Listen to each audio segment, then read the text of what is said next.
Groupe Les Indépendants, Republican Territories. 1. You have the floor.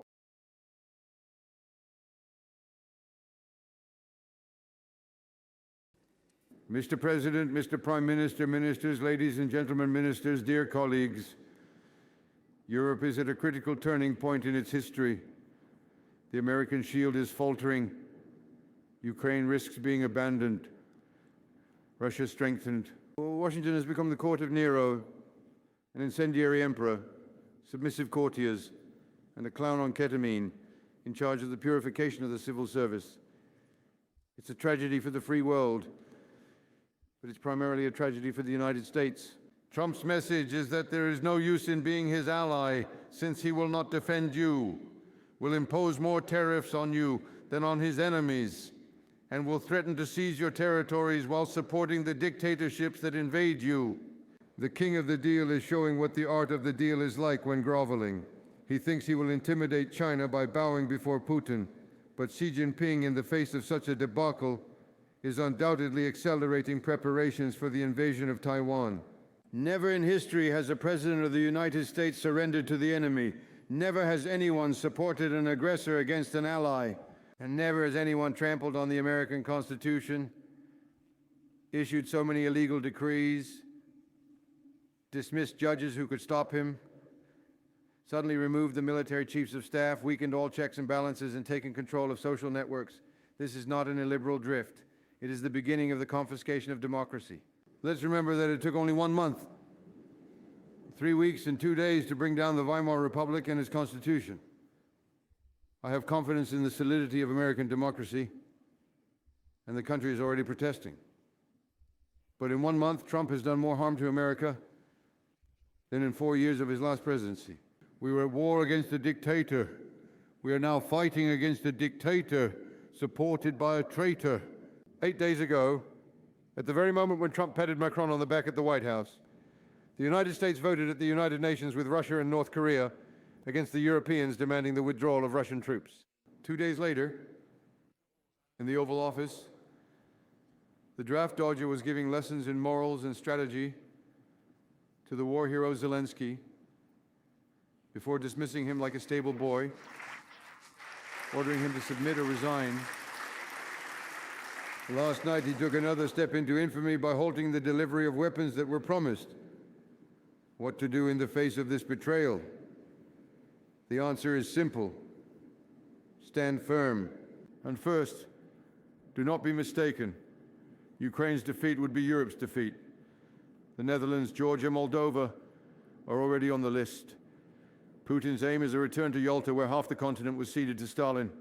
Countries in the south are waiting for the outcome of the conflict to decide whether they should continue to respect Europe or if they are now free to trample it.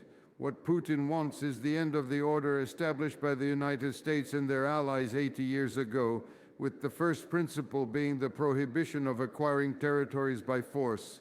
This idea is at the very source of the United Nations, where today the Americans vote in favor of the aggressor and against the aggressed, because the Trumpian vision coincides with that of Putin, a return to spheres of influence, with the great powers dictating the fate of small countries.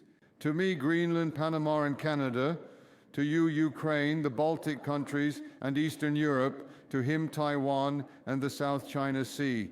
This is called diplomatic realism at parties with oligarchs at Mar-a-Lago. We are therefore alone. But the argument that we cannot resist Putin is false. Contrary to the Kremlin's propaganda, Russia is doing poorly. In 3 years, the so-called second army in the world has only managed to pick up scraps from a country 3 times less populated. Interest rates at 25%, the collapse of foreign currency and gold reserves, and the democratic collapse show that it is on the brink of a precipice. The American boost to Putin is the greatest strategic mistake ever made during a war. The shock is violent. The shock is violent, but it has a virtue. The Europeans are coming out of denial. In one day in Munich, they understood that the survival of Ukraine and the future of Europe are in their hands, and they have 3 imperatives. Accelerate military aid to Ukraine to compensate for the American withdrawal so that it holds on, and of course, to assert its presence and that of Europe in any negotiation. It will be costly.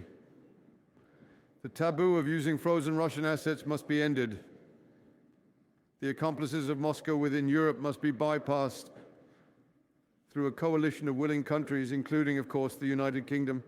Secondly, demand that any agreement be accompanied by the return of kidnapped children, prisoners, and absolute security guarantees. After Budapest, Georgia, and Minsk, we know what agreements with Putin are worth. These guarantees require a sufficient military force to prevent a new invasion.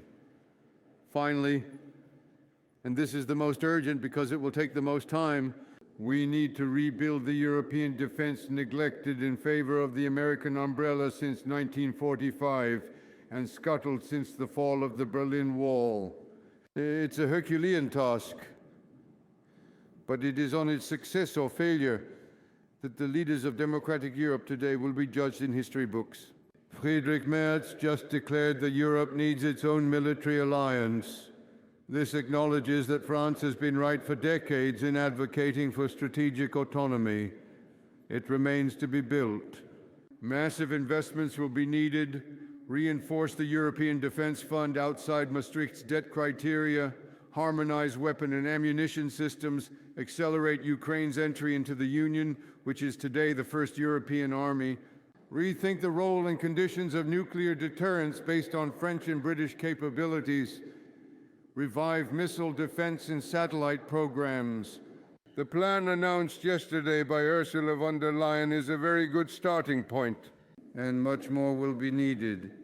Europe will only become a military power again by becoming an industrial power again. In short, the Draghi report will need to be applied for real. But the true rearmament of Europe is its moral rearmament. We must convince public opinion in the face of war fatigue and fear, and especially against Putin's accomplices, the far right and the far left. They again argued yesterday in the National Assembly, Mr. Prime Minister, in front of you, against European unity, against European defense. They say they want peace. What neither they nor Trump say is that their peace is capitulation, the peace of defeat, the replacement of de Gaulle's Zelensky with a Ukrainian Petain under Putin's boot, the peace of the collaborators who have refused any aid to the Ukrainians for 3 years. Is it the end of the Atlantic Alliance? The risk is great, but for a few days. But in recent days, the public humiliation of Zelensky and all the crazy decisions made over the past month have finally prompted a reaction from the Americans. Polls are plummeting. Republican representatives are met with hostile crowds in their districts. Even Fox News is becoming critical. The Trumpists are no longer in glory. They control the executive, the parliament, the Supreme Court, and social media. But in American history, the supporters of freedom have always prevailed. They are starting to lift their heads. The fate of Ukraine is being decided in the trenches. But it also depends on those in the United States who want to defend democracy, and here on our ability to unite Europeans, find ways for their common defense, and make Europe once again the power it was in history and hesitates to become again. Our parents defeated fascism and communism at the cost of all sacrifices. The task of our generation is to overcome the totalitarianisms of the 21st century. Long live free Ukraine. Long live democratic Europe. Thank you, Mr. President. The floor is yours, President Cecile Tutterman.